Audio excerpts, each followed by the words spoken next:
سے راضی ہے اور یہ اللہ سے راضی ہے۔ اس سے مراد کون لوگ ہیں؟ ان کے بارے میں خالق کائنات نے فرمایا، علماء فرماتے ہیں کہ ایک تو اس سے مراد حضرات صحابہ ہیں، صحابہ کرام کی جماعت اس سے مراد ہے، جن کے بارے میں اللہ قرآن میں فرما رہا ہے رضی اللہ عنہم ورضوا عنہ، اللہ ان سے راضی ہے اور یہ اللہ سے راضی ہیں۔ اور دوسری جماعت ہے حضرات تابعین کی، اور یہ کاملین کی جماعت ہے، اللہ والے اور خالق کائنات کی محبت میں ساری زندگی جینے والے حضرات جو ہیں، ان کے بارے میں اللہ نے فرمایا کہ پروردگار اعلان کرتا ہے کہ رب ان سے راضی ہے، اور خالی رب ہی راضی نہیں بلکہ یہ بھی اپنے پروردگار سے راضی ہیں۔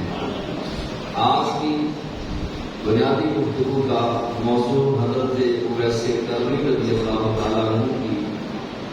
سیرت طیبہ، عظمت طیبہ اور شان طیبہ کے بارے میں چند گزارشات کروں گا۔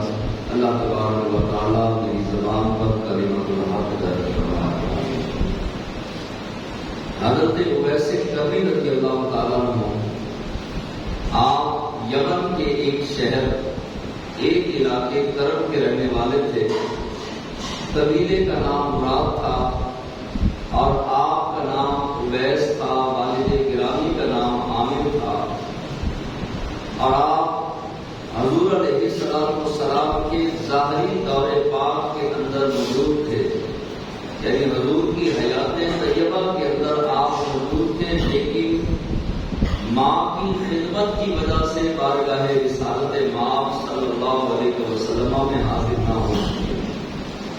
حضرت اویس کرنی رضی اللہ تعالیٰ عنہ عشق مصطفیٰ، محبت مصطفیٰ، اطاعت مصطفیٰ، عزت مصطفیٰ صلی اللہ علیہ وسلم میں اس قدر کھو بیٹھے تھے کہ لوگ آپ کو دیوانہ سمجھتے، اور چھوٹے چھوٹے بچے گلی اور محلے کے ہاتھوں کے اندر پتھر پکڑ کر آپ کی راہوں میں کھڑے ہو جاتے، اور جدھر حضرت اویس کرنی جاتے چھوٹے چھوٹے بچے جو ہے پتھر اٹھا کے مارتے۔ حضرت اویس کرنی رضی اللہ تعالیٰ عنہ فرماتے کہ لوگوں، او بچوں،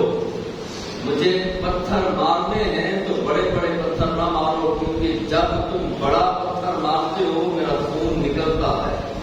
اور خون سے میرا وضو ٹوٹ جاتا ہے، اور وضو کے لیے میرے پاس پانی دستیاب نہیں ہے، میں نے عبادت کرنی ہوتی ہے، لہذا پتھر مارنے ہیں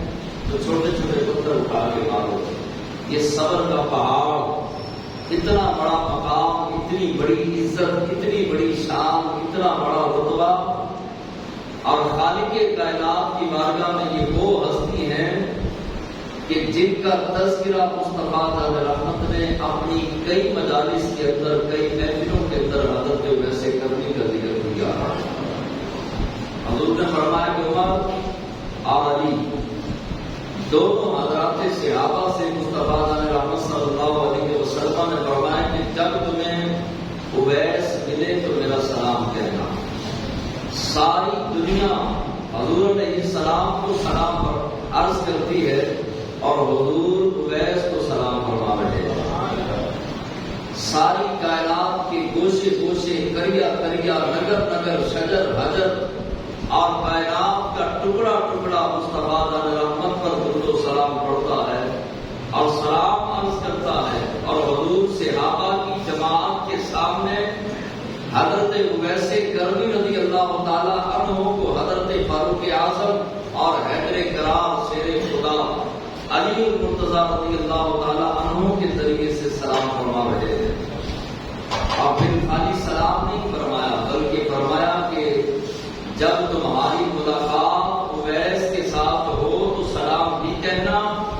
اور سلام کے بعد میری امت کی بخشش کی دعا بھی کروانا۔ اب اللہ کے حبیب علیہ السلام نے اس بات کے بعد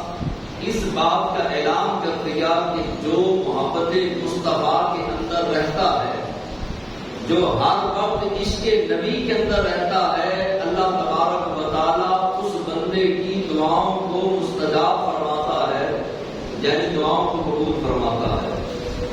اب وقت جو ہے یہ گزرتا ہے اور صحابہ نے پوچھا کہ یا رسول اللہ صلی اللہ علیہ وسلم پہچان کیا ہے؟ ہم نے تو اویس کو نہیں دیکھا، نہ اویس نے ہمیں دیکھا، نہ ہم نے اویس کو دیکھا، اگر ہم اسے ملیں تو ہم کس طرح سے پہچانیں گے؟ کوئی اور بھی اویس ہو سکتا ہے، کسی اور کے والد کا نام بھی عامر ہو سکتا ہے، جب ہم ان سے ملاقات کریں تو ہمیں کیسے پتا چلے گا کہ اویس کیا ہے اور کون ہے، پہچان کیا ہے؟ اللہ کے حبیب علیہ السلام نے فرمایا کہ وہ عاجزی کی وجہ سے، انکساری کی وجہ سے اپنی ٹھوٹی اپنے سینے پہ رکھتا ہے، یعنی سر جھکا کے رکھتا ہے، اکڑ نہیں ہے، غرور نہیں ہے، تکبر نہیں ہے، ہمیشہ عاجزی کے ساتھ سر کو جھکا کے رکھتا ہے۔ اس کی عبادت کرنے کی وجہ سے آنکھیں سرخ ہیں اور زلفیں اور داڑھی اس کی گرد آلود ہوگی، ہمیشہ وہ صحراؤں میں زیادہ رہے گا، تنہائیوں میں زیادہ رہے گا، جنگلوں میں زیادہ رہے گا، عبادتوں میں زیادہ رہے گا، سجدوں میں زیادہ رہے گا، اور ہر وقت اس کی پہچان یہ ہے کہ وہ قرآن پڑھتا رہے گا، چاہے وہ صحرا کے اندر ہو تب بھی قرآن پڑھتا نظر آئے گا،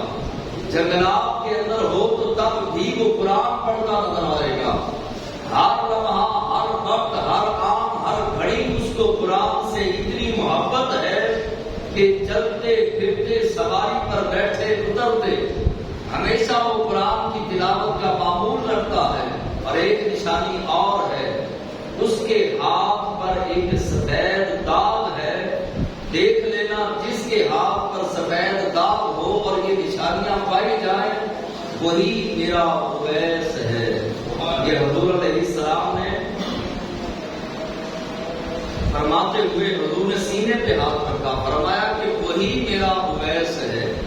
اویس کے نصیبوں کے قربان جائیں کہ جس کو حضور علیہ السلام سینے پر ہاتھ رکھ کے فرمائے کہ وہ میرا ہے، اس کی عظمت و شان کا اندازہ کون لگا سکتا ہے؟ اللہ کے حبیب علیہ السلام نے جب ذکر خیر کیا تو ادھر سے اویس کو خبر ملی تو حضرت اویس نے کیا کہا؟ ایک شاعر نے اپنی زبان میں کہا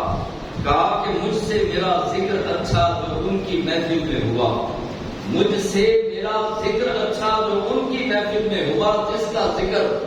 پوری کائنات کرے، درختوں کے پتے جس مصطفیٰ کا ذکر کرے، درختوں کی ٹہنیاں کریں، پہاڑ کریں، چرند کریں، درند کریں، پرند کریں، بڑے بڑے پہاڑ، بلند و بالا پہاڑ جس محبوب کا ذکر خیر کریں، آسمانوں کی بلندیاں جس کا ذکر کرے، ستاروں کا چمکنا جس کا ذکر کرے، کائنات کی ہر مخلوق جس نبی کا ذکر کرے، وہ نبی اویس کا ذکر فرما رہے ہیں۔ اور وہی نبی، وہی مصطفیٰ جان رحمت اپنی مجلس مقدسہ کے اندر، محفل مبارکہ کے اندر حضرت اویس کرنی رضی اللہ تعالیٰ عنہ کا ذکر خیر فرما رہے ہیں۔ حضرت اویس کرنی رضی اللہ تعالیٰ عنہ اتنا بڑا رتبہ اور مقام رکھتے ہیں۔ آج ہمارے بچوں کو کہانیاں بتائی جاتی ہیں سپر مین کی، آج کہانیاں بتائی جاتی ہیں دنیاوی ایکٹرز کی، اور آج بچوں کو ڈراؤنی کہانیاں بتا کر، سنا کر مائیں اور باپ بچوں کو بزدل بنا رہے ہیں۔ ہونا تو یہ چاہیے تھا کہ صحابہ کی کہانیاں سنائی جاتی، کبھی حضرت امیر حمزہ کی بہادری بتائی جاتی، کبھی فاروق اعظم کا دور حکومت کی کہانیاں سنائی جاتی، کبھی جناب صدیق اکبر کی صداقت کے تاج کا ذکر ہوتا، کبھی حیدر کرار، شیر خدا، علی المرتضیٰ کی بہادری کا ذکر ہوتا،